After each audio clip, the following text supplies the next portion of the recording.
welcome back. We're really excited to have our social media workshop. We have our social media moguls here.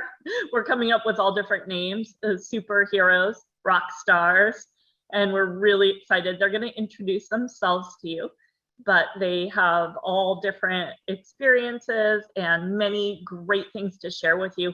I'll be monitoring the chat, and if you comments, just throw them in there at any time. If you have questions, if you could preface your question with a capital Q, that'll help me tease them out. So without further ado, I'll let you get started, team. I don't think we decided who was going to speak first, but I think we need to introduce ourselves. I'm Nancy Roberts. I'm a senior associate with Gigantic Idea Studio. And you heard my colleague Lisa Duba yesterday talking about the Respect Wildlife campaign, but I'm here today to help talk about social media. I've been with Gigantic for the last 11 years or so, but before that and concurrent with that, I also did social media for various performing arts groups. So I have a lot of experience with feedback on social media. And I'll turn it over to Katelyn. All right. Hi, folks. I'm Katelyn Sprofera. I'm the communications manager and evaluation specialist for the California Marine Sanctuary Foundation, a nonprofit based in the Santa Cruz area. So while social media is not my only role, I have been spending quite a bit of time running the CMSF accounts recently. And in the past year, I also led the California MPA social media campaign and conducted an evaluation on its effectiveness. And then most recently, I'm playing a role in the California Sea Level Rise Awareness campaign, helping the state drive social media content under the hashtag Sea Level Rise CA. So I'm really excited to be here and looking forward to sharing some of what I've learned over the years. And I'll pass it over to Shannon.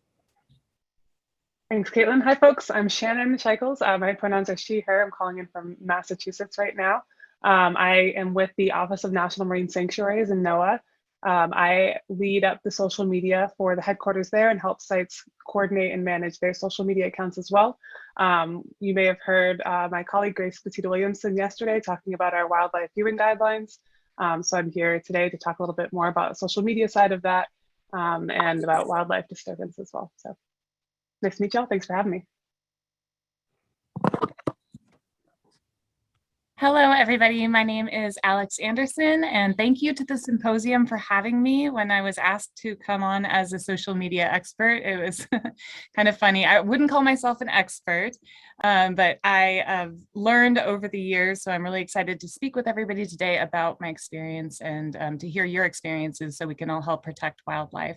And I work for California State Parks as a marine protected area interpreter, and I primarily teach tide pool ecology programs to K through 12 students, both virtually and in person. So I lay a heavy emphasis on the marine protected area rules and just not collecting shells and using our eyes instead of our hands. And then about 3 years ago, a former colleague of mine moved on to another park, and that would be Francesca Mannheim. And I know that you're in here in the group. And she was the one who spearheaded social media here at Crystal Cove State Park. And we're down in Orange County in Southern California. And before that, I had never had a Facebook or anything. And she kind of handed the baton to me when she moved on to another park. And so over the years, I've learned how to use social media. And I've learned how valuable this tool is for really managing visitor behavior and encouraging education. And I was an English major, so it scratched my writing itch, and I'm really excited to share some of the campaigns I've created. And I'm really excited that you guys are all here so we can all share our ideas, because I think that's the best part about this whole workshop. So thank you. While we're getting started too, we're hoping that folks will introduce themselves in the chat and then maybe just put in what your biggest social media pain point has been recently, or something that you've been kind of struggling with or working through, or maybe something that's been working out really well for you. So just throw those in the chat while we're getting started if you can. All right, team, you ready to go? Let's do it. Okay, so thanks again to everyone for joining us today to learn a bit more about social media and wildlife disturbance. So in a recent study conducted by Pew, 7 in 10 Americans said they use social media. With this many users, social media has the potential to operate as a low-cost outreach tool that can result in a high impact. So today we hope to leave you with some tools and strategies for running your social media accounts and reaching your target audiences, as well as messaging about wildlife disturbance. So to start, we're going to dive into some guidelines for running a social media account. Yes, thanks, Katelyn. I think I'm supposed to take it from here. I think the first thing to remind ourselves is why we're on social media, and to basically just to think of it as another form of communication. We're all doing all kinds of work in terms of, we might be doing flyers, we might be doing in-person work, and social media is another channel for reaching people. And as we know from communicating, people need to see a message however many times before it sinks into their heads, right? It used to be 3 back in the old days, and now it's sort of 13 or 15 times people need to hear something. And we also know that attention spans are shrinking. The standard statistic now is that the average human attention in social media is less than that of the attention of a goldfish. So we need to keep our messaging short and sharp and give it across multiple times, and social media is a great place to be on there. But beyond that, it is its own environment. And I think the most helpful way to think about how to behave, how to be on social media, is to not treat it as a bulletin board, but to treat it as a party. And it's a party that you want to be. You're hosting your own channel, but you're also a guest in this bigger system. And so you want to be a good guest. So how does a good guest behave at a party? Ideally, you're not going in there saying, I, me, what do you think of me? I've done this. That, going on and on about that doesn't always make you the best guest. People might sort of back away from you. It's also, people are not keen on somebody who sort of lurks in the corner and looks at you out of the corner of their eye and never says anything. So you don't want to do that either. But if you are engaging with people, asking them about themselves, introducing them to each other, saying something that's pertinent to the conversation that's happening, and sort of interacting in that way, that you become a good guest in your big party. And that's a good way of thinking about how to behave in social media. So that was what I would leave you with. Be a good guest, and then Katelyn's going to take it away for other audience. All right. So one of the things that's been a useful tool for me when developing social media content is defining and understanding your target audience. So basically taking the steps to identify your core audience and determining where to find them online so you can invest your time and resources into the platforms that are most popular with them. And so Pew Research Center has some social media data that is helpful in determining where you might find these audiences. Depending on your audience's age, gender, ethnicity, et cetera, the platform used may actually change. So we actually, on the Padlet, put a couple documents in there. One is a link to resources. And on that resource page, you will find links to a social media fact sheet and also social media use in 2021 report. And this will just kind of help you decide where to find your target audience. So for instance, right now, the most popular platforms are YouTube, Facebook, and Instagram. But Instagram, Snapchat, and TikTok have an especially strong following among young adults 18 to 29. So it's obviously going to change where you're putting your effort. And with that, I think I'm going to pass it over to Shannon. Thanks, Katelyn. And then something else that is great for kind of a basic guideline for social media is where you can find authentic content. And you can find it coming from places like your employees and your teams. So interacting with all parts of your organization, focus on working together and shared goals. So if you are familiar, with kind of the top level things that you've been kind of asked to share, you could also maybe reach out to your volunteer coordinator or to your research team and see what they've got going on. Maybe there's some interesting field notes that you could share with your audience, or some interesting opportunities coming up for people to get involved. Another place you can look is through your memos and announcements. That's usually things that are coming down from the top. For upcoming events, kind of those current topics that you can talk about and engage with your audience about. And then also just taking a look at and reflecting on your audience. So input from your audience can offer a wide range of feedback, and it can be valuable. It can also be not valuable if they're trolls, depends. But monitoring the engagement helps to see what kind of content is needed, what kind of questions are people asking, and what those are kind of the holes in the resources that you're already providing. So maybe somebody's asking a little bit more information about carbon sequestration of kelp forests. So maybe that's something that you should write maybe a blog post about, or some upcoming informational videos if that's what your organization does. So just taking a look at internally and externally, trying to find those holes in information, because the most exciting part about social media is the sharing of information. And that's what, well, at least that's what we're here to do for the most part. And with that, I will kick it back over to Nancy to talk about dealing with those difficult responses when they do come in. Yeah, sometimes that social media party gets a little rowdy. And so it's really helpful to be prepared for that and to have a sort of set policy on what you can accept, what you can live with in terms of negative feedback, if you will, and what you can't. One of the most important things I think to remember about feedback, if it's snarky or negative or whatever, is that take a step back and look at this as a research project and think about what is this really telling me? Did something I say hit them wrong? Did they perceive it as talking down? Did they perceive it as just a challenge? Whatever. So you have to, it's very good to have a set of policies for what you will and will not reply to, but also to think about, what does this really mean? How did they take this and what did it work? I mean, for instance, on Respect Wildlife, when we did the series of memes, I think one of our takeaways is that people really don't like seagulls very much. And so trying to create an empathy for seagulls is maybe we should have tried a different bird or a different creature. So these are data points that we can use. You just try to remove yourself from the whole critical aspect of it and say, well, what can I do to get around this barrier to communicating, to getting our message across? In terms of a policy, I know some of you with government agencies probably have already very strict policies in place. So you obviously need to follow whatever your organizational policy is. For those of us in the nonprofit or other worlds, you should have, for everyone who works with your social media and also for your board or whoever needs to know about it, a series of guidelines like these are the kinds of things comments that are not acceptable, vulgar language, name calling, bullying, spam content, buy my t-shirts for whatever. Factually incorrect information is something you may want to deal with, and just have a policy around. And of course, obviously threatening language or incitement to violence.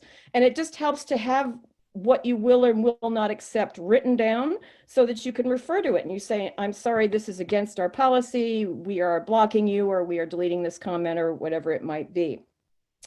In terms of what to do when you get particularly negative comments, for Facebook, the preference is usually to hide rather than delete comments.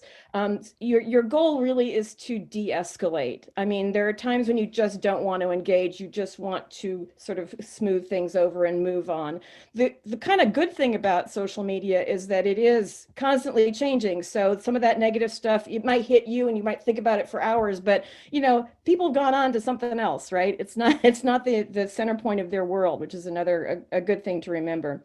For Instagram, you usually can't hide comments. You could delete them if it's absolutely necessary. For Twitter, you can't hide replies. If they're truly egregious, Twitter encourages you reporting that account. If it's somebody who sort of just tries to propagate misfaction or bullying or whatever, you can report them to Twitter and they will block them either temporarily or permanently in the case of the president. So it depends on where you are on that. So that's just a few guidelines. And I really liked, as I mentioned in the comments in Jim's session, do try to stay positive, take care of yourself, and don't take it too personally. Really just like, what is the data point from this? What can I pull from this? Okay, maybe it's this guy is a jerk, or maybe it's this guy is reacting to something that I've positioned that I could reposition in a better way. So you just got to breathe through and live with it. Shannon? Yeah, and I'll just build off of that a little bit, maybe with the government comb, and reiterate that everybody should have that comment policy posted. But when it is the federal government, or I think even state agencies as well, there can be pushback with the First Amendment right when you're hiding comments. So just keeping that in mind, always check with your legal offices, make sure that everything's aligned well and everybody understands what the comment policy is. But mostly just using that comment space as a way to build trust where you can. So respond quickly, make an effort, be respectful and keep an open mind, but just letting people know that there's someone listening on the other side of the platform can help to humanize your agency or your organization. Some people care passionately and loudly, so not shutting them down right away and sometimes reacting with kindness when they're expecting confrontation can be a great way to gain another supporter, or just to educate somebody who maybe didn't understand originally what you had been talking about.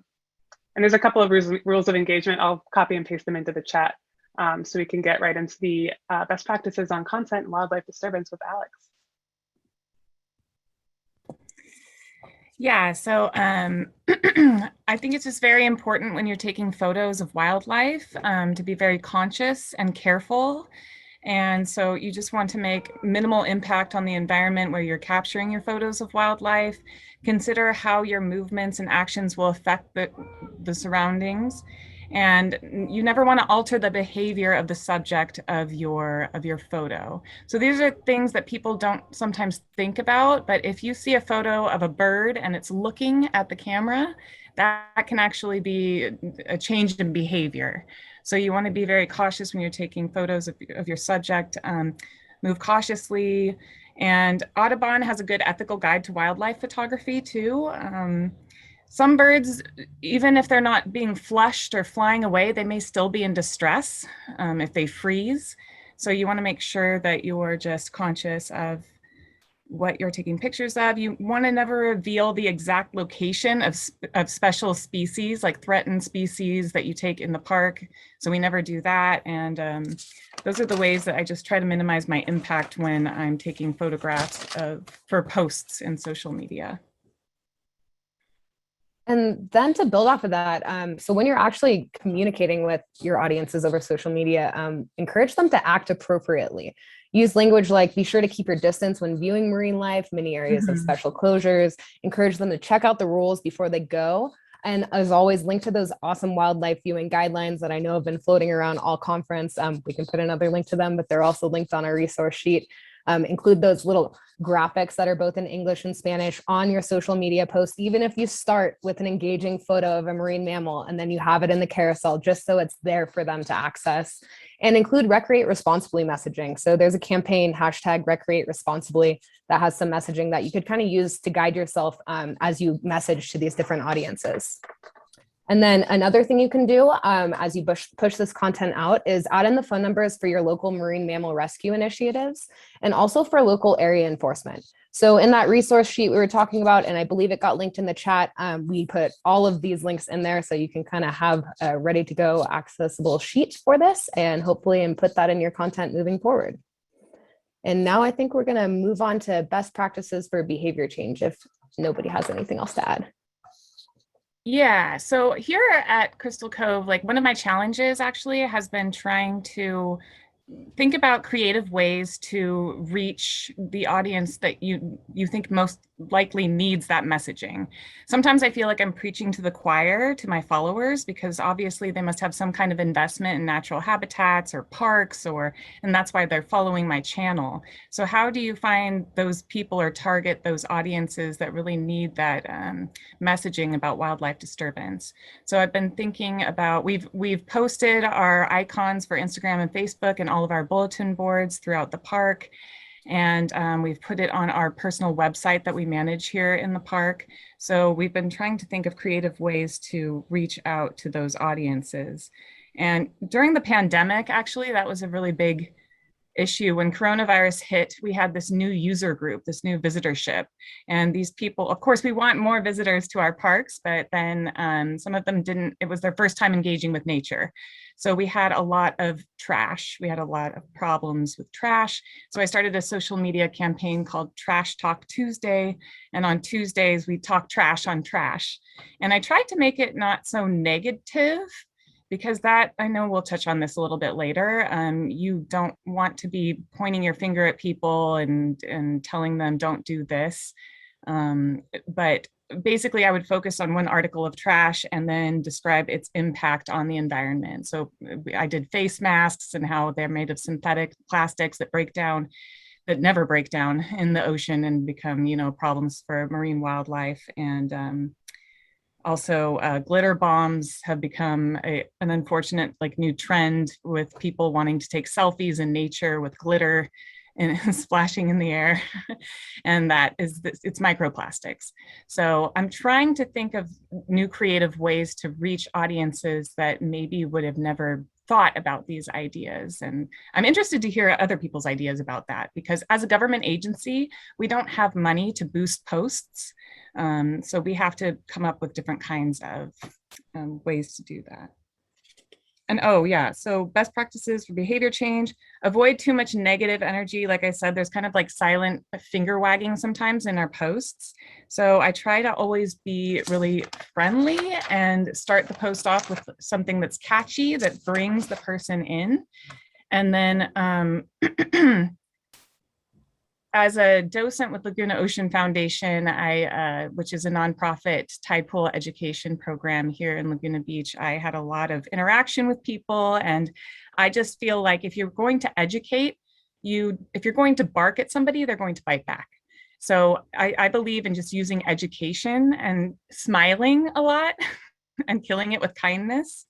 I really like what you said earlier about that. So when you confront people instead of attacking them, but just using kindness in your posts. So I think that you want to show with education and not tell, because when you show with the education, it will tell. Yeah. And something that we do, that we did recently with our wildlife viewing guidelines at sanctuaries as a way to kind of allow people to kind of promote themselves as responsible recreators, is we used a wildlife viewing pledge where you could pledge to respect, protect, enjoy wild sanctuaries. And so we were hoping with that kind of social media campaign, it would allow people to first take the pledge that signs them up for a listserv where we send out regular updates on wildlife viewing guidelines and ways to recreate responsibly. But it also allows them to post to their own channels these different guidelines that we have that, similar to what Alex just mentioned, are, instead of saying don't feed wildlife, it says keep your snacks to yourself, or don't get too close to the whales. It's more hang back and enjoy the view. So trying to use, like Alex said, that positive affirmations of here's behaviors you can do to still have an enjoyable and safe experience watching wildlife for both you and the animal as well.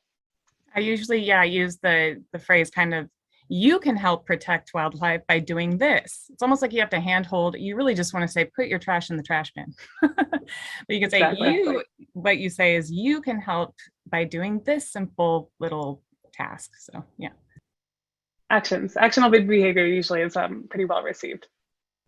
And I liked someone in the chat said using leaf bombs instead of glitter bombs. And I think that's a great idea. I think now we've got just a break for a couple of questions if anybody has them. We want to be sure that this is kind of an engaging workshop. The next section we're going to get into is a little bit more on maximizing your reach when you do have these campaigns.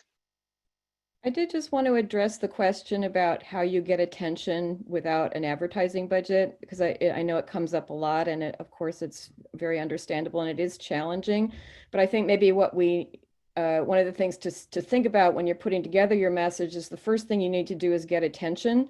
Even if it's not before you sort of give them the message, you need to get their eyes on it. And so thinking about that, what about this image or this 3 words is going to get people to even look at it? Think of it as standing out in a pile of mail. How am I going to make sense of this? Oh, I'm going to look, this thing is bright colored and I'm going to look at it, and that will sort of start that arc of education going. But you need to get attention first. That's a great point. Yes. We've got a question in the chat. Do you have suggestions for reaching out to accounts that are posting photos of disturbed wildlife? I know for sanctuaries, we, the enforcement side of the things is a little bit harder for us, but we always try to engage in a way that's not coming off as finger wagging, so less engaging with people doing the wrong thing and more so kind of applauding people doing the right thing. And I can maybe toss it over to other folks who have a little bit more wiggle room with commenting on posts than we do. Sorry, I have to admit, I was in the chat. I got a question about our worksheet. What do you need me to touch on really fast? If there's any suggestions for reaching out to accounts who may have posted photos of disturbed wildlife. Yeah, we've done a little bit of that before, and we usually just take the route of direct messaging that account and trying to get an email contact for follow-up off of social media in a more, professional platform, and just trying to address the situation with education. Not name calling, not finger pointing, more so like, we would love if you could post photos that don't show this wildlife staring at you or fleeing from you, and just trying to address it that way in more of a one-on-one, let's level, instead of you're doing this wrong, you can't be doing that. Has it been well received? Most often we don't get a response. But that is the devil of social media right there. There's no tie to holding someone responsible for that. Here's Something too that. Sorry, go ahead. Go ahead, Nancy. We haven't really talked about influencers yet. So maybe getting somebody who has influence and following and sort of getting them to say, I've stopped following this hashtag because it was showing too many bad examples. So you can sort of bring in the larger sort of network about having somebody else. That's sort of one of the goals of a lot of social media posts, is not that I, as the poster, respond back to posts, but it's that somebody else sees my post and reacts to it and defends whatever my message is. You want your audience to come in and have the conversation, and you just sort of start it and let it flow, ideally. And someone in the chat just mentioned what I was about to bring up, which is we do get a lot of DMs of folks doing some citizen arrest of kinds, or sending us posts of other people who are maybe like feeding dolphins or engaging with wildlife in a manner that isn't, under these wildlife viewing guidelines, and in some cases with marine mammals is illegal. And so in those instances, what I'll do with sanctuaries, like I said, our enforcement is a little bit different. And so what I usually will do is let the person who's sent the post know who, would be the right people to contact. But then in that instance, I'll go ahead and take that submission and then forward it on in NOAA, where I can, to the correct folks to take care of it. But then beyond that, I usually don't move there. So someone mentioned they're a member of the TikTok police force, given the number of hotline referrals they receive from the public. There is a case study of a nonprofit a few years ago that actually got Instagram to block a hashtag. It was something to do with wildlife trade, I believe, but they actually got Instagram just to block any posts that use that hashtag. So if you really get a lot of evidence around this issue, you might even be able to get the channel managers themselves to get involved. If I could, so that was my question. This is Jenna. If I could just sort of tell a little bit of the story. So if anybody here has ever done a hashtag sea otter search on social media, probably, well, first of all, about half of them are going to be river otters. And then half or more of the sea otter pictures are going to be disturbed or apparently disturbed sea otters. And through Sea Otter Savvy, we've kind of run the whole gamut for measures to try, and initially started out commenting on the photos, which absolutely never works, public comments. And then doing the direct message route, and also finding that either provokes no response or a defensive response. So I have never, ever had an interaction on social media, no matter how I couch my approach, that has had a positive response. So I guess the direction we've kind of gone in now is that instead of reaching out to people, we try to create content that they will see that encourages them to want to be part of that team. And so we have a showcase for photographers that meet a certain standard consistently, and they use a set of criteria in their caption, which of course, who knows if anyone ever gets to that part of the caption, it's a whole other issue, but where they say we used a zoom lens and we were this far away, we didn't disturb the otter, blah, blah, blah. And if it were up to me, that would be on every Seattle photo on the internet. But at least that's a tool where we can showcase photographers and promote them for doing the right thing. And I think that's worked better, although it's harder for me to track that. But maybe, we have Jeff and Wendy on here who are sort of my pinnacle photographers. You guys want to comment on that at all, Jeff and Wendy? Hi, it's just funny. I don't know if you can see this, but we just got this, someone dropped this on our porch, and it's a calendar with a picture of otters, which is absolutely not what you want, and it's National Wildlife Federation. Mm. So no, I put a comment in there. One of our frustrations is people just look at the images and they don't read what we write. So we're trying to write something smaller and brief, and hopefully that they'll take the time to read it. We've had people that we have met in the field that say, oh, you think you're so self-righteous out there saying that you're protecting wildlife. So we get a lot of pushback, and our response is we're out here shooting to educate and to protect wildlife. We're not about getting so many likes on Facebook or Instagram. So it's a really tough time right now. So many people are out in the field with cameras because of COVID, and they don't understand wildlife. They don't take the time to realize that they're impacting them in a negative way. And I've shared with you, Jenna, we're going more remote. And it's heartbreaking what's happening out in Point Reyes with the river otters. People are out there 24/7 chasing them. So this part of the whole presentation, the last one, means so much to us. And what you were presenting about social media, I think, is incredible. So that's kind of my 2 cents. We have some other questions in the chat as well for you. Adam asked, if they continue to post pics observing illegal behavior, what is done? I think that referred to something earlier on. I think with social media, it's a little tricky. As I believe it was Wendy was just kind of noting, but a lot of times once the photo's taken, the most response you'll probably get is a defensive one. And so I think for instances like these, and especially with wildlife disturbance, it's about educating ahead of time, hopefully, and then doing kind of signage in the area where this wildlife is, which I know that National Park Service and the California State Parks do.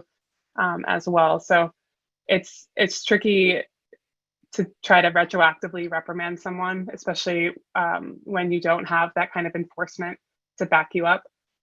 With marine mammals, it's a little different. You can forward it to fisheries or your local enforcement numbers, which I think we put some links in that resource guide. But it can be, it's more productive, I think, to spend your energy trying to educate ahead of time than to find the people doing it wrong and follow them. If they're consistently doing it wrong, I would hope that maybe there's some level of enforcement. If it's marine mammals, there is, but it's a little bit trickier to answer. Thank you. There's a question also from Nicole Poma. She says, speaking of captions, are there studies or guidelines on how long a caption should be, or strategies for sharing information in tiers with a caption to get the message across? Yeah, so there's a ton of awesome resources online. They have people who are doing this research on, what is the optimal caption length for each social media platform? What is the optimal content? Is it video? Is it an image carousel? Is it a single image? Sprout Social is one of the ones that we've referred to in the past. They have just some free resources, and they usually pull from a bunch of different data sources. So I did put a link in the chat to some recent stuff on social media character counts. So it gives you the maximum, but also dives into what the ideal length of that might be. And I think, when in doubt, take it out. I mean, I think you, if at all possible, your image needs to say what you need to say. If you need a caption to reinforce it, maybe rethink the image or something. I mean, people don't, in my experience, people don't read captions very much. So again, chunking the information into little bits and feeding it like crumb by crumb is probably the best thing to assume. I don't think you can have an image and then have your caption explain what the image is about. It has to work together, and it has to work apart. And that also applies for multicultural or non-English speaking campaigns. You need, if your image can tell as much of the message as possible, that's what you should shoot for. I know it's not easy. We usually strive for something like maybe one quippy line in the beginning, something that would get cut off. So maybe that would catch their attention. It's like a pop culture reference, it's a fun joke, or it's something real, some really important or flashy piece of information that people maybe didn't know. And then we elaborate on that, or kind of reference that later in the caption. So hoping that that first line will get folks to read the rest of the caption, where they'll look at the image, they'll quickly graze the caption and say, oh, that maybe I didn't know that. And then they'll read the rest, or, oh, that was funny, I'll read the rest, or they'll just say, cool, and then keep going. So that's usually our tactic. And I've seen studies that video is just more attractive than images, or a lot of people like video now. A lot of people just read stories now on Instagram. They don't even look at the posts. So finding good video is great, but it's hard when you don't have, the time, or you don't have a photographer. And so that's something I think we'll talk about a little bit later. The interesting thing too about videos is you do get to see, unlike a photo, you get to see how many people have viewed it as opposed to liked it. So with photos, you can see your reach and you can see, the likes, but with videos, it's interesting to know how many people kind of stopped and maybe actually absorbed some of what you had posted. I think what we're going to do now, maybe we should scoot into the next section, maximizing reach. Yeah, so we have one more section and there will be questions at the end. So keep adding them to the chat. We'll make sure we get there. But yeah, now we want to talk a little bit about maximizing your reach, actually getting to the audiences you're trying to get to. And so one of the ways you can do this is actually by running a campaign. It's a great way to engage your partners and elevate your message or mission. And it's generally organized around a campaign hashtag. And so the hashtag C-Level Rise CA, that's the campaign hashtag. And what's really cool about that is you can push content to partners. So curated content, this means, basically giving them a hashtag, a caption, whoever you want them to tag in that, and giving them stuff that they can easily put up on their social media channel so they don't have to run around and hunt down the content themselves. Hopefully just giving them another tool to put in their kit that they can easily apply, and it'll benefit your messaging. And so I'm going to put a couple of links to things in the chat right now. There is a social media campaign brief template that you can kind of use to help yourself start a campaign. And then also some links to some toolkits, existing toolkits that have been created for other social media campaigns that you can kind of use as a guide if this is something you'd be interested in. And then does anybody else feel like building off of that? Yeah, that kind of rolls into the, sharing that campaign content. Once you've got that campaign brief, you're ready to maybe build a toolkit and you're ready to share that toolkit with your partner. So one of the constraints we have and sanctuaries as the federal government is we've got a lot of limitations on engaging with partners who are non-federal, non-government partners. So something that we also can't, as Alex mentioned earlier, we can't, promote posts and we can't pay for advertising. So how do we get this campaign out that we've just created and put a lot of time and effort into? One of the ways is by creating a social media toolkit. It's a great way to ask partners to share your content, helps elevate your messages in your campaign or your event, or even just, a way to elevate photos of your agency. So something at Sanctuaries that we love to see is other people posting Sanctuary content, maybe not saying anything other than what Sanctuary it's taken in, but it's great to see ways that people are engaging with their sanctuaries. We love to see, that happening. It makes making it as easy as possible, as Katelyn said, for folks to kind of grab a photo, grab a post, or provide overall information for them to create their own post. And, putting in the hashtag that you've got for your campaign, any partner accounts that are working with you on the project that can be tagged, core messaging, and then, measurement as well. And I think it's just something that can make it really helpful when you've spent a lot of time, your team spent a lot of time working on a campaign to put it all together, and then you can send it out to your team who just worked on it, and then they can send it out to their networks, and then it can, spider out from there. And then I think Alex maybe has a few points to add to that. Yeah, I also think something we haven't talked about is really liking other people's posts and engaging with other partners all the time. That helps promote their message. But also when I took over social media here, I made it a point to maybe DM, certain other park social media managers and just say, hey, would it be okay if I share this post? And I haven't really asked somebody else to share my post, but I think that collaborating with anybody within your organization where you can really be a great way of getting the message out there for sure. And then I have asked permission from local agencies to repost. We just had a recent oil spill, and so I reached out to the bird rehab, wetlands and wildlife care center that we use for oiled birds, and the Pacific Marine Mammal Center, who are rescuing marine mammals, and just asked if we could repost. And that was, as long as you have a permission, then you can repost. And I think that's a great way of sharing other people's messages, and also they will be inclined to share your message as well. Yeah, that's part of being a good guest is complimenting other people and looking at other streams in this conversation. Another thing, they've done a study from some years ago now, but I think it makes sense. If you want people to share it, they say, if you say, please share this, people will. So you actually put it in the post and check it out. And I think you'll find that you get more interaction for asking exactly what you want. Not all the time, but for special things and occasionally. And that gets back to sort of dividing out your content choices between sharing somebody else's, giving sort of general comments, and then doing the hard sell messaging, and there's a sort of standard 70-20-10 law that like only 10% of your posts should really be hard sell, do this, go here, buy this, which in our case is not really relevant. So I think we can play with that percentage a little bit, but interacting and sort of being more general, more aware of your environment and sort of talking about things in context is a really important way to sort of parse out your content.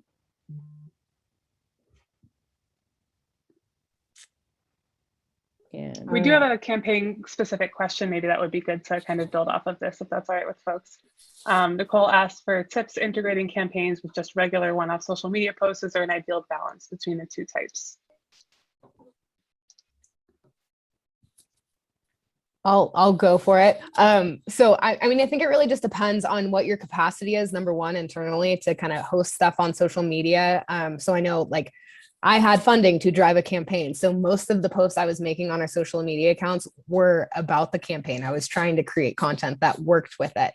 But if you are joining someone else's campaign, I would definitely say spend some time elevating your own messaging and, even kind of talking to a few of your select partners who you kind of leverage their content, asking them to leverage yours, get that out there.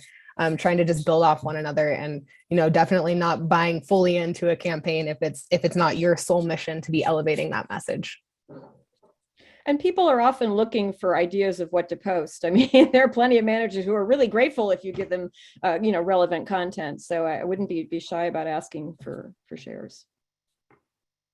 And then if it's kind of a separate campaign that you're running, internally, and you've also got kind of those one-off posts.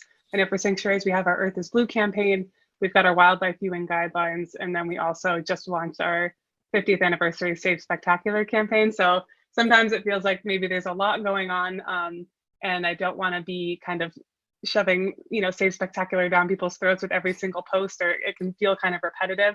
So it is nice to just occasionally have like a one-off engagement post where it says, create a caption, or do you know what species this is? And then, we'll tune back in tomorrow and we'll give you the answer.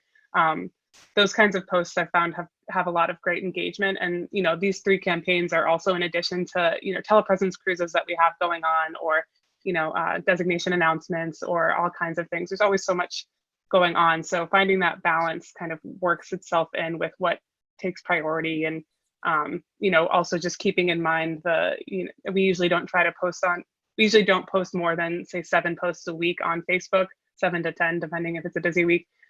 Twitter, we post as much as we want, as we have content. And then Instagram, similar, where it's, I usually don't try to do more than 2 posts a day. So it kind of just depends on what your audience is responding well to. If you know it's a post that always kind of does well, for our deep sea creature posts always do really well. So I never worry about posting an extra one of those if I need to. So I would say just gauge your audience, see how they're responding. When you, on a day, when you repost a day, does that third post get half the amount of reach or engagement? Maybe that's too many for a day. So kind of just taking a look at your analytics and adjusting as needed as you see fit. And I think Shannon brings up a really good point right there about just like pay attention to which post does really good. Like some posts will totally stand out and you'll be like, I have no idea what I did to make it do this good, but it's doing good. Listen to that and reuse that content. Make similar posts to that to kind of fill in these spots where you're looking for something. Even if it is just a pretty picture or a pretty video without much caption to it, just use it again because it keeps people engaged. Yeah, you really can't plan to go viral. You know, it's something that either happens or it doesn't. You can't, we have people come, now I want this post to go viral. It's like, no, I can't do that for you. You know, it's the luck of the draw. It's the luck of the day. It's the context of everything else that's going on. So, but just keep swinging at it. And as you say, just observing, seeing what works, what doesn't work, and maybe trying to build on that each time. Nicole, that's a great roll into, oh, sorry, go ahead. Oh, no, it's okay. Nicole Palma had a great thought. She says, a friend of mine was an influencer for a while, and I just remembered that they have a Facebook group for influencers to help elevate each other by commenting and sharing each other's posts. Are these influencer groups something that has been looked into by groups like ours to elevate campaign messages? I can take a whack at this one. So just recently with this California Sea Level Rise campaign, we were working with the communications firm. It goes way beyond my area of expertise. We have like, ads on buses and ads on bus stops and stuff and ads on the TV. But we do have this social media component. And so part of that was actually going to influencers. So I'm talking like the Leonardo DiCaprios of the world and trying to get them to buy in to post our messaging. Well, there was no funding for said influencers. And so that was a major barrier we ran into. No matter how much they believed in the cause, they weren't exactly willing to, post about it without getting compensation for that. That being said, we're kind of taking a step back now and going and just talking to our nonprofit groups that are actually boosting our message and doing well. We use an analytics program so we can kind of see which posts are doing better than others. And, I've taken to calling them, there are influencers, we don't know exactly who they're reaching, but they have been a lot more open and willing to working together to share this message. So, we don't have a Facebook group or anything like that going, but I think any way you can kind of bring together folks who are sharing this common goal of trying to push media out on social media and reach different groups. If you can get them in the same room and kind of build off one another, absolutely. Influencers, I think it's kind of hard. I'll let everybody else kind of expand on their experience with that. But it's been difficult for us internally. Yeah, we haven't, I've never thought of this idea. It's a great idea. I think that as a government agency, we're not allowed to really push content, trying to push it towards other agencies. So that's just something that I'm not quite sure about. We have a very outdated social media policy packet that I think it was created in 2016 or 2015, and it's currently being revised by our communications department. So that's a really great question though, something that I can ask them to maybe consider. Well, and it's also something I saw someone ask about a spreadsheet to cross connect with attendees. And it could be something that all of us start a group over where we kind of get on and share content or like, hey, here's a new campaign packet. So it could be something that comes out of a conversation like this, where we all kind of get together and see what we can help each other with. We've all got to join each other's listservs. Mm-hmm. Then you can share stuff out that way. Well, for us too, we haven't really engaged too much with influencers. Same kind of issues being the government. There's a lot of different constraints. You got to be really careful about who you're choosing as an influencer to like speak for you, especially if you're, if you can work out how to pay them. But what we'll do is we have a foundation, the National Marine Sanctuary Foundation, and we'll usually work on campaigns together, or they'll elevate our campaigns, and we'll kind of let them take the reins in terms of advertising, in terms of influencer outreach and engagement as well. Yeah, I mean, it is hard to, you can't really, people who consider themselves influencers and expect to get paid and everything, but those are hard to reach. And of course, obviously, if you can't pay them, that's another thing. But there are people who can be reached who are influential within their little circles. And that's, while it's great that our organizations would support each other, if we're trying to reach, occasional visitors to a certain beach, it's really hard. That none of our networks is going to be, deeply involved with those people. So that is a challenge. But we've had some luck with, for instance, there's a guy who is trying to be an influential chef. But he's very into sustainable recipes and stuff. And we sort of feed him things, and he's reposted that, and he's got, thousands and thousands of followers, just from his personality. So it's hard to find. I mean, the Leonardo DiCaprios of the world, no, that's going to be hard. But there are people who are, well, maybe he's a marlin fishing expert or something, and you can maybe get him to give out your message. But it's hard work. It's hard work. I think that rolls really well maybe into the paid versus free advertising. Yeah, exactly. So one of the things we want to kind of talk about was like, how do you reach your audience? You've defined them, you've figured out where they are. How do you get to them?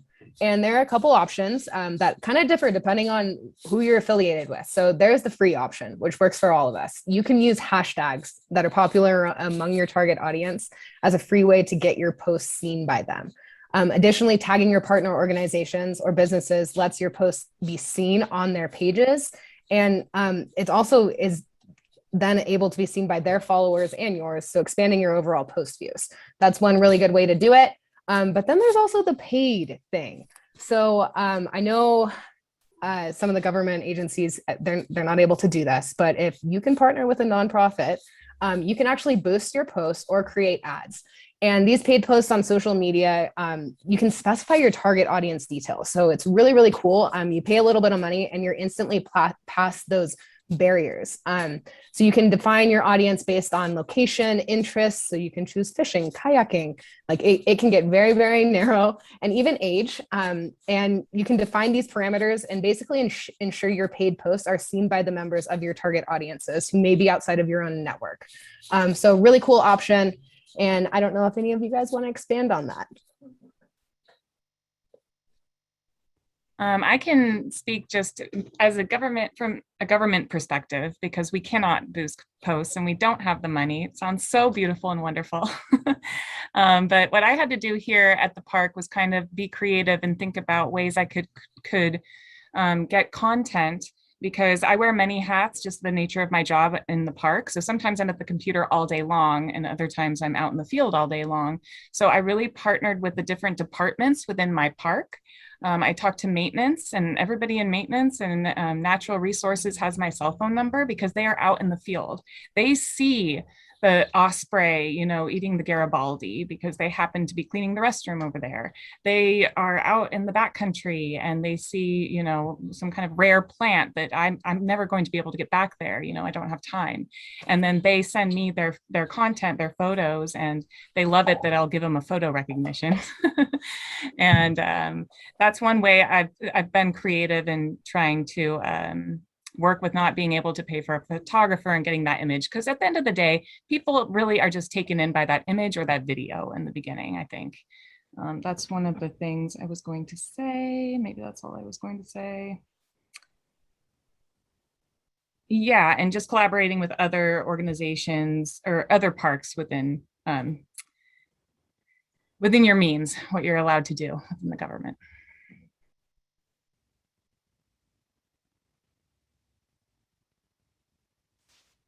I believe that moves us into the next section. Nancy, on the creating content for different audiences. We are at, where are we? I'm sorry. Creating content for different audiences. I'm lost here. Post your content in the languages. Right. Creating multilingual content. Yeah, we're already up to that. I'm sorry. So obviously, translating if you're trying to work with communities for whom English is not a first language, you need to obviously translate, but translation is not enough, is not sufficient is not even helpful in many cases. You're really trying to look for cultural translation of a message. So there are a couple of lessons to take away. First of all, as we've been sort of hinting at, try not to depend too much on too many words to get your message across, because the more complexity you put in there, the harder it is going to be to translate it culturally. Obviously, humor may not work when it's translated or moved into a different culture and a different language. What we do, and we're a communications agency, and we know this is not our area of expertise. We work with people for whom cultural translation is their primary function, and it's just important to recognize that and to acknowledge that we need that expertise, and not pretend that we have it when we don't. And then there are good basic things to remember, like everybody here has a college degree and not everybody has a college degree. So, keep your language simple, keep it straightforward, keep it direct, and make it easy so that if English is not their first language or whatever, it should be simpler and easier to grasp. And that's all. It's very tempting to try to get into detail, but it's not always the most effective. Try to keep it simple and just use very plain language. So that would be the multicultural. We've talked a little bit about optimizing messaging for each platform. There are various rules about how many hashtags you should use in each kind of post. I mean, Facebook, you probably still don't even need hashtags, in my opinion. I don't think people use them very often, but tagging other organizations is a very good idea, assuming they're on Facebook and that's your audience that you're trying to reach, again, demographically. For Twitter, I like to keep it to 3 hashtags per post at the maximum. I would don't do the Instagram thing unless you're on Instagram and you want to do a dozen hashtags. That's sort of what works there. Obviously, if it works for you, you should test it. But there's sort of the optimal, I think they say, is 11 hashtags for Insta and 3 for Twitter.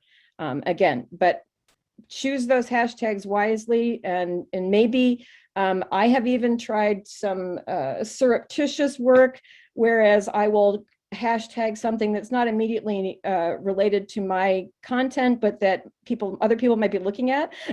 So it's a way of sort of sneaking your language, your message into a larger conversation. And that's really so. Katelyn, did you have something to add to hashtag use? And yeah, I just wanted, as a reminder, check out those documents from Pew I shared earlier. These will definitely help you understand which platform is preferred by your audience and kind of narrow that down. And then also, I put a link in the chat. It's to something that's called the Heartwired to Love the Ocean messaging guide. It's a pretty cool messaging guide that kind of talks about different ways to identify and reach your audience with messaging that actually resonates with them. So a little bit of what Nancy was talking about. And I just wanted to also flag a great way to kind of maximize your reach as well and make sure that your content is accessible is by adding alt text and making sure that your image descriptions are going to be, helpful to read. You're not using too many emojis in the middle of your caption. So when a screen reader will read out, there's a really interesting article. I'll see if I can find it, but that when a screen reader reads out your post, it'll say the emoji. So like say you're using a skin tone and a thumbs up emoji, it'll say the skin tone, it'll say the thumbs up emoji. And if you're putting like 5 of those in a row in the middle of your post, like you're going to lose whoever's wanting to kind of engage with your content. So usually what we'll try to do is do either 1 at the beginning or 1 at the end, or you know what I mean? So trying to place them in a way that you're kind of understanding where the screen reader is going to be stopping to say out loud what emojis you're using. So trying to keep those to a minimum. While it's still great to use them, people do enjoy using emojis and we use them too, they're helpful. But then just trying to make sure that your content is as 508 compliant. Captions on videos, alt text will just help you reach another division of the audience that people sometimes overlook on social media. Yeah. Oh, sorry. Nancy, yesterday when we were talking about multilingual or multicultural, kind of like being conscientious about your audience, I really, really liked what you spoke about thinking about the desires of different cultures. You were talking about how maybe that lone person out in the wilderness showing that image that might not resonate with a different culture. If you want to speak about, I just thought that was really great what you said yesterday. Yeah, well, I was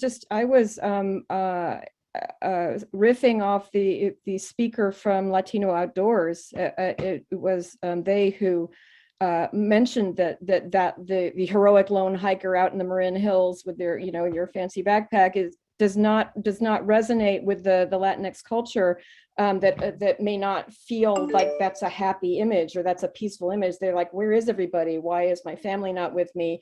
So I think that's what I mean by cultural translation. It's not just a matter of moving the words around, but it's a matter of, will this audience have the same kind of reaction or not? And are you creating these artificial barriers to your messaging by assuming that everybody feels the same way you do? It's really classic communications philosophy, but it's a really important thing. And I think their story yesterday was really useful. That was a wonderful presentation by that person.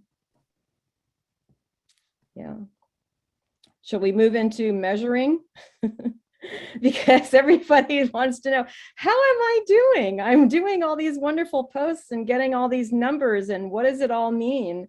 And let me see, how can I put what I would say about this? I think one of the most interesting things about social media is it gives you tons and tons of statistics about your posts and the consumption of it and what it's moving you towards, and it's great to have, but I think all of these metrics should be taken with a grain of salt. If I look at the impressions that some of my posts get, I'm like, well, that's more than the entire population of this city. And, you know, did they really see that, or was it just sort of in their feed and it sort of passed by them? Some of these metrics are differently named across channels. So for instance, a view in YouTube is counted at 30 seconds of a video. If you're viewing a video on YouTube, they'll say you got X many views, that's 30-second views. On Facebook, unless you've adjusted it correctly, that's a 3-second view they're counting as a view. So if you're promoting it on Facebook, it's just a completely different number. You can mess around with that and go into the analytics in the back end, but it is, I would just, I would use the metrics as an indicator of which way you're going, rather than as an absolute number. Well, this is 17 times more useful than this one. It's just sort of they're really a guide. Otherwise you can get lost in those numbers and never get out again. So I think that's all I would say for metrics. Oh, obviously I should mention this. I think people know this. You can obviously download metrics for your Facebook account, for instance, and they have all kinds of AI ways of parsing out if it's a negative comment or not, which actually I found out is not actually usually not terribly accurate all the time. But they'll say, you know, this post got more shares, this post got more likes, this got more interaction, comments, that kind of thing. So you can break that down on a post by post basis, and then you can look over time at what's worked and what hasn't, and how your followers have grown or not grown, as the case may be. So it's a never ending topic, but just know it's out there and to plunge into when you're ready. So Katelyn, did you have? Yeah, I'll just touch on that really quickly because I know we're getting down to the end here and I want to leave time for questions. But, you know, there are paid analytic programs out there if this is something you're interested in investing in for your social media. There are things that offer account analytics. So that's a little bit about what Nancy was just talking about. But they also offer things like social mention tracking. So you could actually track a hashtag or a keyword across platforms and kind of see the conversation that's going on around those things. So that's something we've used for our campaigns. Just kind of a cool way to keep tabs on what's going on. There's also sentiment analysis, also kind of like what Nancy was talking about. But the cool thing about when you pay for an analytics program is you can go in, see the back end of how they're actually calculating the sentiment, whether it's positive, negative, or neutral, and mess with that. Because like she said, when you go with whatever's set, it's it's inaccurate. You kind of need to mess with the back end to get the keywords right, to get that sentiment analysis done. So if you have any questions about paid analytics program, feel free to reach out to me. I'm happy to answer some questions after. And with that, I'm just going to kind of touch upon maximizing social media's role in communication plans, something that I've struggled with, and I know maybe a lot of other people have struggled with within their organizations, is social media not really being prioritized as something that gets funding, first of all, if you're able to do postings. but also as something that is a last resort. I can't tell you the amount of times I get an email the morning of saying, hey, this huge thing's going out today. Can you just do some social media for it? And, of course, first thing, I've got a million questions, what's the message? Is it on the website already? Where can I have some images? What does do social media mean? So something that's really important, if you haven't done it already, is just talking with your offices and your leadership to build a case and show data, use those analytics that you've gathered to show why it's important to prioritize social media in your communication plans ahead of time. So we do rollout plans over at sanctuaries, and a lot of times, I'll get the rollout plan the day before, the week of. My name's on it to do social media, but I've never even seen it. So, go ahead and try to understand your internal audience ahead of time, but using that data, what do they value? Social media can have the same power, if not more in some instances, than a press release or a blog or a targeted email. Sometimes it's the main way that they plan to get this information out without really fully valuing that. So I would just say, try to advocate for being represented in the planning process. Let people know that, social media team needs a voice, social media team needs a dedicated team. The amount of folks that the coordinators that work throughout the sanctuary system, a lot of times social media is not their only job. Alex said the same thing. They've got 4 or 5 other outreach, education, recreation coordinator positions that they're juggling with their social media, so it can kind of fall to the wayside, which is interesting when it is kind of that number one way that people are planning on getting these messages out and communicating with the public. This is our first line of communication, and one of the only roles that we have. There's on the communications teams, of course, there's multiple roles, but this is probably the one where you can touch the largest amount of people in such a quick, easy way. And one mistake or one improperly quoted leadership person could cause chaos. So it needs to be valued, and it needs to be something that's paid attention to. So I just wanted to mention that, just try to maximize social media's role in your communication plans as best you can and advocate. A lot of times you'll get sent a flyer. Flyers are not accessible and usually don't do very well on like Instagram, for example. So if you have enough time ahead of time, then you can talk through, here are some photos that I have on hand that we could use for promoting this that I think would do well to grab attention, and then people would read the caption after that kind of thing. So more time you have to plan social media, the better. And just wanted to flag that as well. Yeah. Absolutely. Your internal sales job is really important. And it's both quantitative and qualitative information. If you can give that to your boss or whoever the manager is or whatever, is like, yeah, we reached X billion people and this many interactions, but give them examples of, oh, I hadn't realized this, I'm going to tell my kids or something like that. The anecdotal stuff is really important as well. And another thing, when I worked for another organization that depended on large donors, is you do research. Who's following you and what are they saying? And I was able to tell the development department, well, the wife of this tech CEO is actually following us and saying great things about us, and they didn't even know that she was a part of that organization. So they were that sold them on social media. There are all kinds of ways that you can use social media to research who's supporting you, in addition to getting your message out. Yeah, the main goal is kind of creating a comfortable environment that's approachable and engaging for your agency or your organization, and just try to share information that can help inform, educate, and change behavior for the better. I think we've got about 6 minutes. Do we want to just start with an open discussion or Q&A and use kind of the last couple of minutes to do that? Or am I overlooking something that we had thought about talking about?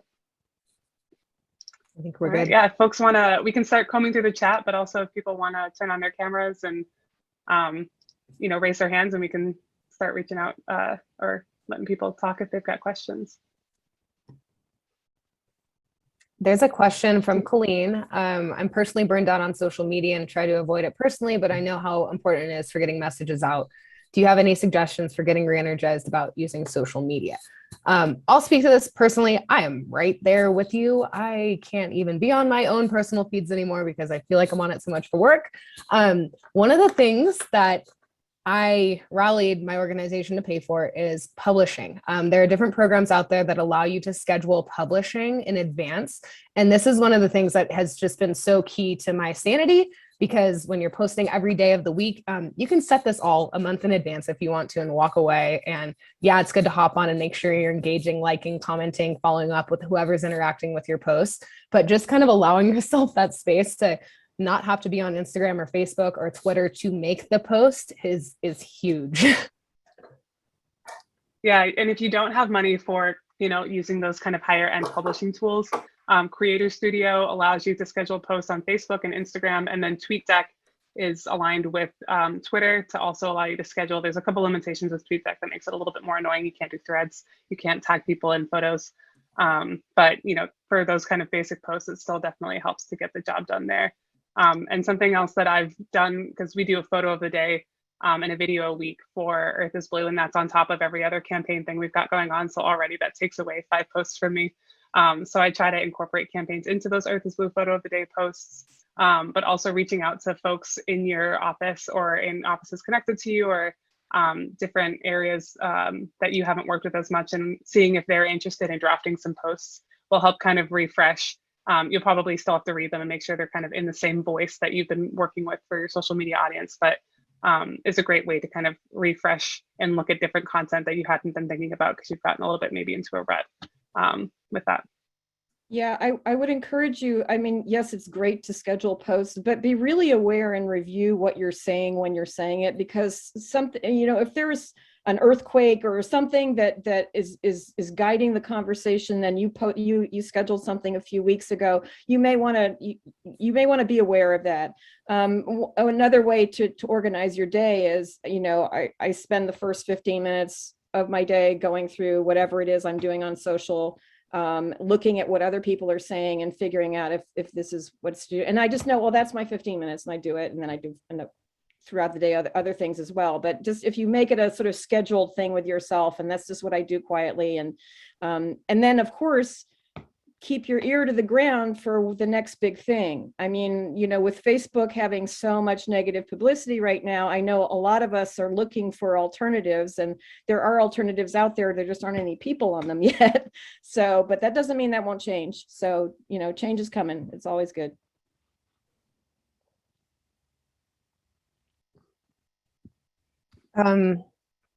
We have a how to present a social media campaign to potential grantors to help them recognize the importance. Well, I'll take a whack at this one too. This is really hard, and I feel like all the rallying I've done in trying to create a case for why social media is a big bang for buck thing, it kind of falls by the wayside, and I'm hoping, as time goes on, we'll kind of start to see a shift in this. One of the things I would encourage you to point to, we just did an evaluation of the MPA social media campaign. So we actually have some numbers. Again, like Nancy said, take these numbers with a grain of salt, but it does categorize our reach, the number of impressions over a year-long campaign with great partner buy-in. So it might be something to point to. I can put a link to the report in your chat, just as a source of something that happened in the past that you can kind of use to bolster your case. Yeah, and point to what other organizations or things are doing. I think one of the most amazing Instagram feeds of all time is the TSAs, where they post pictures of all the stuff they take away from people that they're trying to bring on planes. It's really funny. It's really great. It's very creative, and it gets out to people who are not considering they're not Googling airline security. So I think there are really great examples of other organizations that take this seriously, and we're doing that too. And a lot of times people are just looking for an easy way to ask questions. So with the TSA account, same thing. I don't even know, the amount of things I've tried to Google, can I bring this peanut butter sandwich on a plane? And, the answer is no, because peanut butter is a little bit more viscous. But it's hard to ask those questions when you can't just talk to someone. And I feel like TSA, their social media account, has done a good job in being approachable for people to ask any question about anything, and just get those answers kind of in real time. Yeah, and people expect responses too. It's an accepted way of asking questions of an organization. So it's good to be on there. Exactly. Oh, and I see it's noon. Kara, do we have any kind of wrap up that you guys wanted to mention? I don't know if this is kind of the last workshop. Yes, let's go ahead and Colleen, I think you got your question answered. I don't see any other questions. You've been monitoring them. So if anyone wants to unmute and ask questions, that would be fantastic. You can go ahead. That was very informative and very packed with great information. Thank you so much, all of you. I love how you played off each other, and it's so neat to have you from all your 4 different worlds, but coming together here. So we should do this like all the time. This is very inspiring. Thanks for having us. Yeah, I learned a lot. Should we put our emails in the chats? I know we talked about it a lot and quickly, so maybe that would be great. Right now I'm uploading some of your resources into the Padlet too that I could grab off of here, but we will save the chat as well. Jenna, are you here?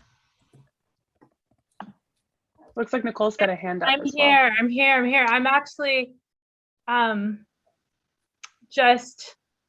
I was going to pop in a reminder about the whale watching trip on Saturday again.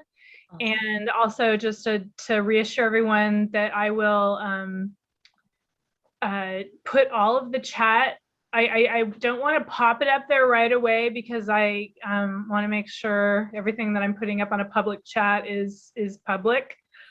So I'm going to put that up, and then there'll be a follow-up email to all attendees, and it'll include, just let you know that that's up there. And then I think I'm going to take Diana's suggestion and also create some kind of document on there for people to put in their social media contact information. I personally would love to have a new list of folks to tag and follow, and so I can put that.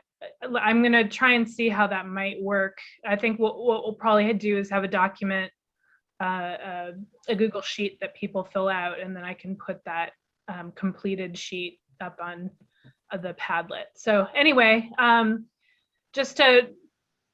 should I do the plug for Blue Ocean, Cara? Do you have more stuff you want? Nicole has her hand up, so let's let Nicole go, and then we'll do that. Sure. I was actually just going to kind of follow up on what Jenna was saying, the idea for connection, because it made me think how Respect Wildlife came out of like the first symposium, right? So maybe there's something cool related to this social media that can come out of like this workshop. Maybe even beyond just like a sheet with all of our handles, but something that's a little more engaging and ongoing, whether maybe it's like a Google group of anyone who's interested in being in this like social media collaborative, where we can share campaigns and content and things like that. So that way it's more ongoing and interactive, and people can ask questions versus just kind of the list of names. Just a thought, or other channels maybe that we could use for that connection. I think that's brilliant. If I could just follow up on that real quick, one of the things, so my grant is already turned in, so I can't make any changes to how I promote social media, but one of the strategies that we used was to talk about it as a way of connecting with other organizations and centralizing messaging. And so that, I think, is just such an important part. Sea Otter Savvy is really big on tagging and interconnecting with our partners and friends and promoting their messaging along with ours. So yeah, I would really love to add lots of new people to our list that we follow. Nicole Turner just posted the Conservation Marketing Conference, ConsMark, is a great option. She put a link on Padlet. Thank you, Nicole. I love this idea. I don't know what it looks like, but I think this is really powerful. I also lead a social media team for Hearst Castle as well, and though we're doing less about natural world and wildlife disturbance, still that kind of, I think that would be a good for us to learn from everyone as well there too. There is too, for any federal or state government folks, there is a Facebook group that is monitored by Facebook, by their government services help desk kind of that they have that you can join.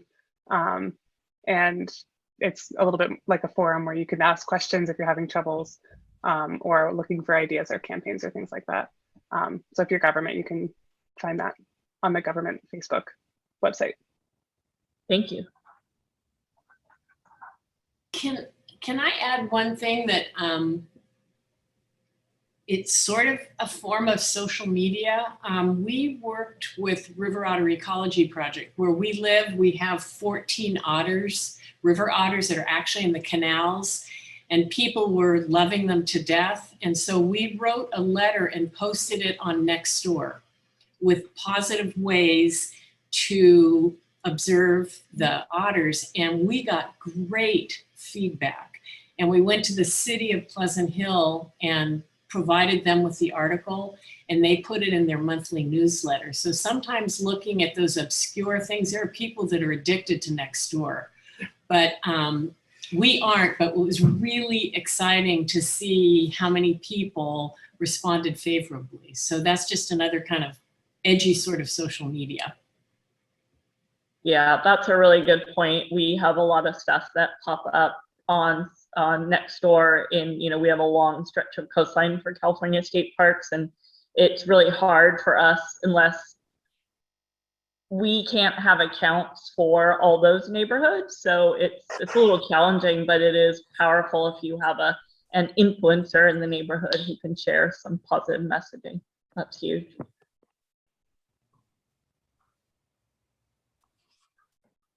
Oh, Jenna, a survey? Do we have a survey link? I can't hear you. And are you muted? Thank you. You're still muted, Jenna.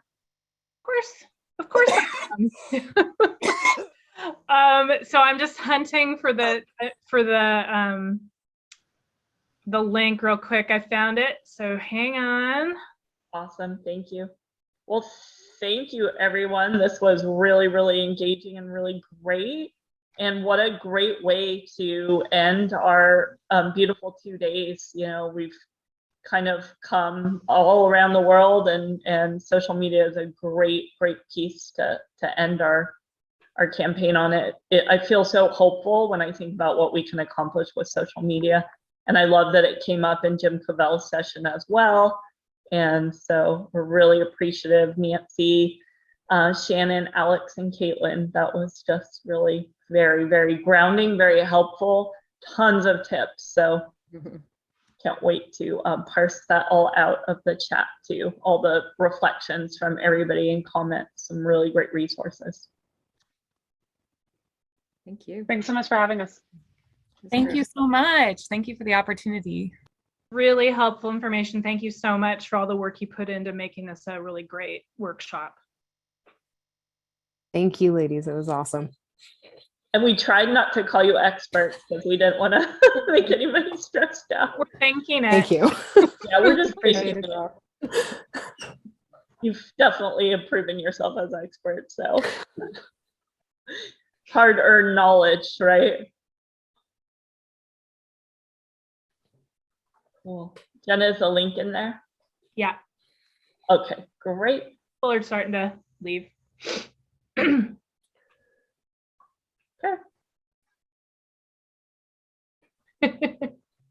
Lots of props to you guys in the Yeah, comments. definitely. I think it might be linked in the Padlet, but everybody should check out Alex's Respect the Tide Pools video. We wanted to play it in the beginning, but we didn't end up doing it. But I think everyone should go check it out. Oh, that would have been good. We did. I think we played it last year, didn't we, Kara? We did. I played it, Alex. Maybe someone can put it in the Padlet. It's in the Padlet. Yeah. You guys, that song haunted my dreams for like 3 months when I was writing it. Honestly, now that somewhat it was even mentioned, and Eric had put octopus in the chat, like I'm done. Like, is this gonna be vibrant? Yes. No, my bad. Thank you guys so much. I really, really appreciate working with you guys, and you guys are a great team to work with. So thank you for all of your hard work. Well, now we're all connected. So I personally know that we can reach out to you. Heather does most of my social media, and she'll probably like to know that she has some. Oh, this was such an excellent presentation.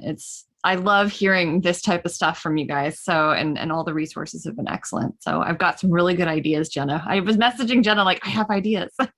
Yeah, we really want to start TikTok, but we're really scared. And that's why I have an idea. So I think I have some cool ideas. It turns out though that I have a TikTok. I just moved into a new office and I have a person downstairs who's like a TikTok expert. So I might tap into her.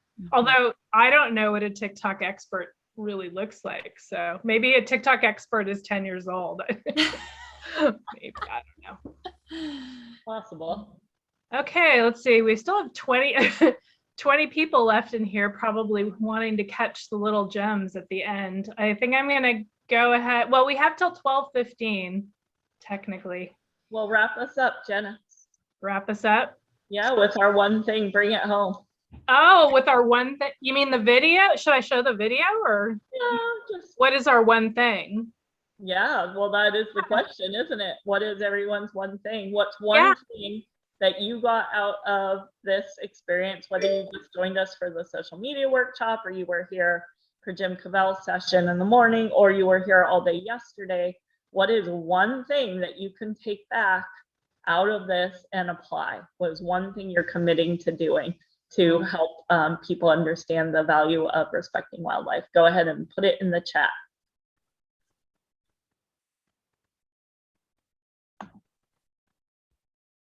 It's our theme, Jenna, the one thing. I know. It's my favorite theme.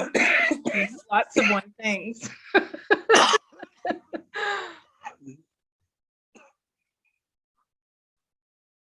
Ooh, I like that. Build your team. Start a newspaper column. Ooh, love it. Go, Amanda. Self-care for those on the front lines. Absolutely. These are great. Treat people with love, even when it's annoying. I love it. Self-care. Don't take things personally. Sharing the recordings of the symposium. That's huge. I can't wait to share.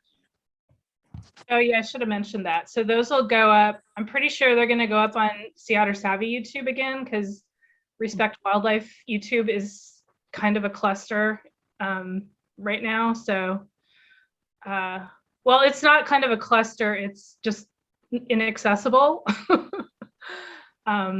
So, well, it'll probably go up on Sea Otter Savvy. Mm-hmm.